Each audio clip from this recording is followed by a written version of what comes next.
भवतां शमेषां सहृदयानां काव्यामृतम इत्यस्मिन् आमुखपटले हार्दं स्वागतम अभिनंदनं च वर्तते। आप सभी लोगों का काव्यामृतम इस आमुख पटल पर हार्दिक स्वागत एवं अभिनंदन है। मित्रों, पुनः हम लोग आदरणीय विपिन मिश्रा जी के सन्निधान में हैं, जो कि सब लेफ्टिनेंट हैं, और आज मैं महोदय इस विषय पर चर्चा करना चाहूँगा। वर्तमान परिप्रेक्ष्य में जी जो दहेज प्रथा है, जो समाज के उत्थान में कहीं ना कहीं अभिशाप बना बैठा है, इसमें आप क्या कहना चाहेंगे? देखिए, सबसे बड़ी बात तो ये है, दहेज का मूल आधार क्या है, कैसे इसको जो है नष्ट किया जाए।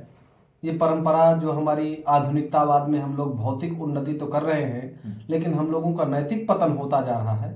तो नैतिक पतन ना हो और भौतिक उत्थान यथावत रहे, क्योंकि पूर्व काल में जो है लोगों का नैतिक उत्थान था, इसलिए समाज में इस प्रकार की स्थितियां नहीं होती थीं जो वर्तमान परिप्रेक्ष्य में हम लोग देख रहे हैं।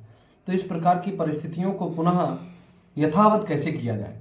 हाँ सर, एक चीज़ तो मैं आपको बताना चाहता हूँ कि जैसे जो हमारी शिक्षा व्यवस्था है जी वर्तमान की शिक्षा व्यवस्था से इसलिए मैं स्टार्ट करना चाह रहा हूँ जी कि शिक्षा वो अमूल धन है जी जो व्यक्ति को अंधकार से प्रकाश की तरफ ले जाता है। जी जी और शिक्षा हमारी रीढ़ की हड्डी है, जी हमारे सदाचार की रीढ़ की हड्डी है शिक्षा। जी और सदाचार से ही कहीं न कहीं जो सभ्यता पनपी है, जी चाहे वो दहेज की सभ्यता हो, जी चाहे वो बाल विवाह की असभ्यता हो, जी चाहे अनेक प्रकार की सभ्यताएं हों, जी उसमें समाज में जो समाज को कुल कलंकित करने वाली सभ्यता है दहेज प्रथा। जी इस पर मैं कहना चाहता हूं कि एक लाइन में दहेज प्रथा नहीं लेनी चाहिए, जी लेकिन जो देता है जी और जो लेता है, जी दोनों में कहीं न कहीं से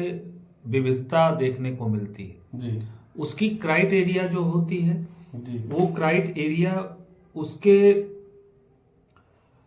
एक तरीके से विचार पे नहीं है, जी उसके आचार व्यवहार पर नहीं है, उसके धन वैभव पे आकर के टिक जाती है। जी कहने का तात्पर्य है कि जैसे मान लीजिए किसी से शादी हो रही है, जी तो लोग ये पूछते हैं लड़का किया क्या। जी लड़के की सरकारी नौकरी है जी तो आपको 10 लाख 20 लाख 25 लाख रुपए देने को तैयार हो जाएंगे। जी यानी लड़के की क्राइटेरिया है कि वो सरकारी नौकरी पा जाए, जी वो अर्थ प्रधान हो, जी उसमें शिष्टाचार कितना है, जी सदाचार कितना है, जी नियम कानून कितने हैं, अपने जीवन में वो किस तरीके से रहता जी है, परिवार का पालन पोषण किस तरीके से करता है, जी ये सारी चीजें मायने नहीं रखती। जी और यही कारण है कि आज का जो युग जी है उसमें एकाकी परिवार होता जा रहा है, जी जी संयुक्त परिवार जो है वो टूटता जा रहा है। जी जी मेन कारण है, पहले के जमाने में लोग दहेज कम लेते थे, जी लोगों के अंदर सदाचार शिष्टाचार था, जी लोग परिवार को लेकर के चलते थे।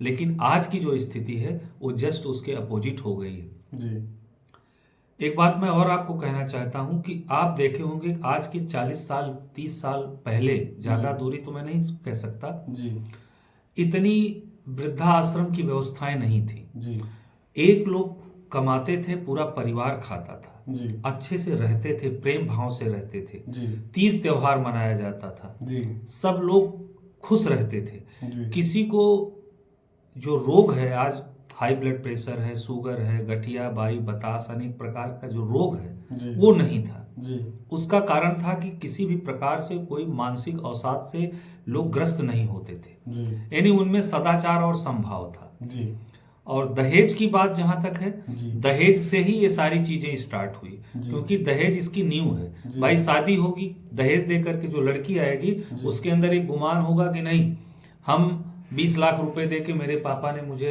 विदा किया है जी तो हम नौकरानी थोड़ा ही ना। जी जी इन सारी चीजों को देखते हुए हम ये कह सकते हैं कि दहेज समाज के लिए एक कुप्रथा है, और ऐसी कुप्रथा है जो समाज को निम्न स्तर पर ले जाती है, वो भी निम्न स्तर के निम्न सतह पर ले जाती है। जी जी दूसरी बात मैं कहना चाहता हूं, भ्रष्टाचार यहीं से स्टार्ट होता है। जी कोई गार्जियन जिसकी 2-3 बेटियां हैं, उसे शादी करनी है जी तो दहेज के लिए कमाएगा, जी नंबर 2 कमाएगा, गलत करेगा या नहीं गलत करेगा, जी अच्छा ही करेगा, मेहनत करेगा, जी परेशान रहेगा कि हम किस तरीके से शादी करें।